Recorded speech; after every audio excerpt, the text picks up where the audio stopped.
일본인들이 SNS에서 드러내고 있는 글들은 이제 정말 흉흉한 소문들 뿐입니다.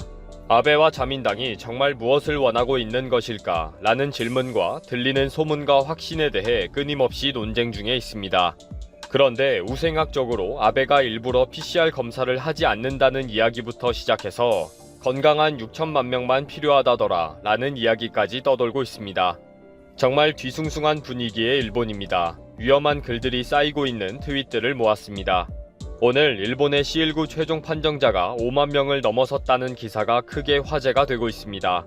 지난 8월 3일 4만 명에 올라선 지 일주일 만에 바로 5만 명대를 기록하는 등 전체 판정자 증가 속도가 가파르게 상승하고 있기 때문입니다. 누적 사망자는 1061명이고 인공호흡기에 의존하는 중증 환자만 해도 156명인 상황입니다. 이런 상황인데도 아베는 도망치고 있다 라고 비판받을 정도로 아베 정부는 무기력하기만 해서 무정부 상태라고 표현되기도 합니다. 일본 국민들의 여론은 80%가량이 아베가 지도력을 발휘하지 않고 있다 라고 생각할 정도입니다. 그러다 보니 트위터에는 별 흉흉한 소문들이 다 올라오고 있습니다.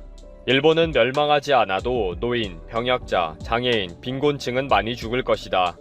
이 트윗에 공감하면서 인용하는 트윗이 올라옵니다. 아베 정부는 C19 덕분에 병약자들이 한 사람이라도 더 많이 죽어주면 좋겠다 라고 생각하고 있다. 그렇기 때문에 아무런 대책도 없는 것이다.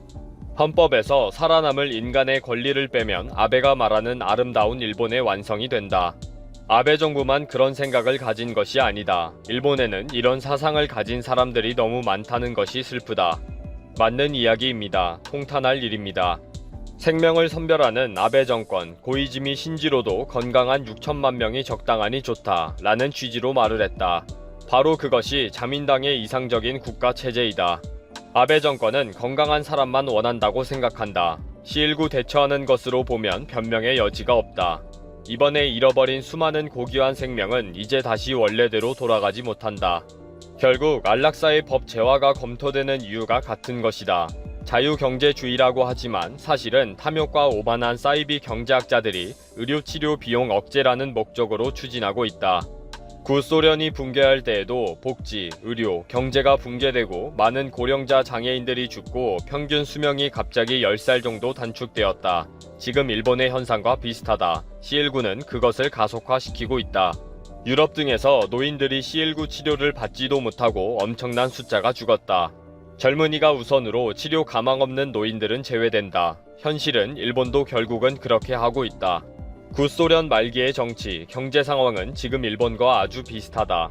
정권과 가까운 거대 기업만 살아났고 국민들은 의욕을 잃고 관청에는 부패가 만연했고 국채는 쌓여가고 인플레이션은 일어났다. 반면에 연금 및 복지 혜택은 올라가지 않았다. 구소련 붕괴의 혼란 속에서도 부패한 정부와 유착되어 있는 기업은 살아남았다. 지금의 일본도 그런 기업이 많다. 지금 아베 정권은 C19가 전국적으로 전파 확산시키는 고투 캠페인만 하고 있다. 대책과 판단은 모두 시민에게 던져놓고 아무런 대답도 하지 않고 있다. 최소한의 책임도 철저하게 팽개치고 도망갔다. 지금 일본은 무정부 상태이다. 감염되면 범죄라는 생각을 가진 사람들이 무섭다. 나가노현에서는 C19 판정자가 발견된 은행에 돌을 던진 사람이 있었다. 이 나라의 민도는 정말 낮다. 아베 정부가 자숙을 요청한다고만 하고 도망쳤기 때문에 판정자는 자기 책임이라는 풍조가 되었다. 이 상태에서는 검사를 받지 않고 은폐를 할 것이다. 앞으로가 무섭다.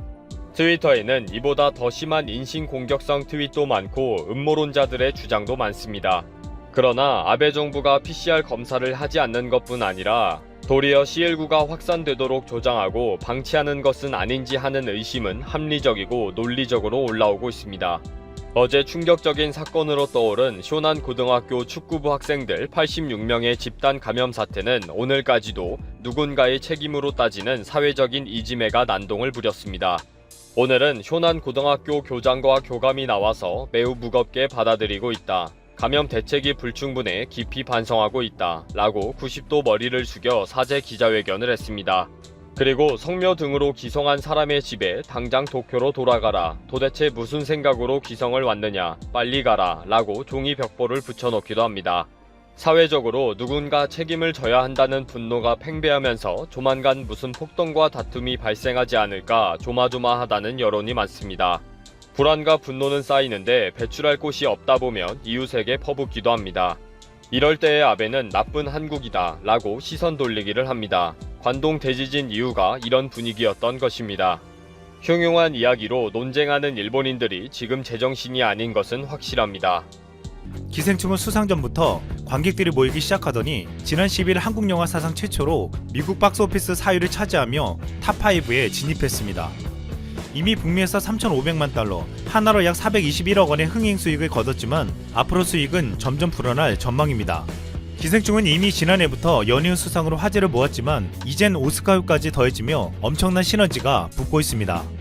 지난 10일 미국 버라이어티 등 외신에 따르면 기생충은 현지 상영관 수를 현재 1,060개에서 이번 주말 2,000개 이상으로 늘릴 예정인데 오스카 수상으로 영화에 대한 관심이 높아지면서 북미 관객들은 이번 주말 극장을 대거 찾을 것으로 보이고 있습니다.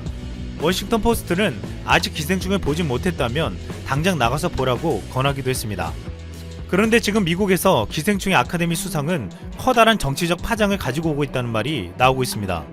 이것은 최근 한국의 무리한 방위비 인상을 요구하며 미국 우선주의와 보호주의를 설파하는 트럼프를 겨냥하고 있다는 것입니다.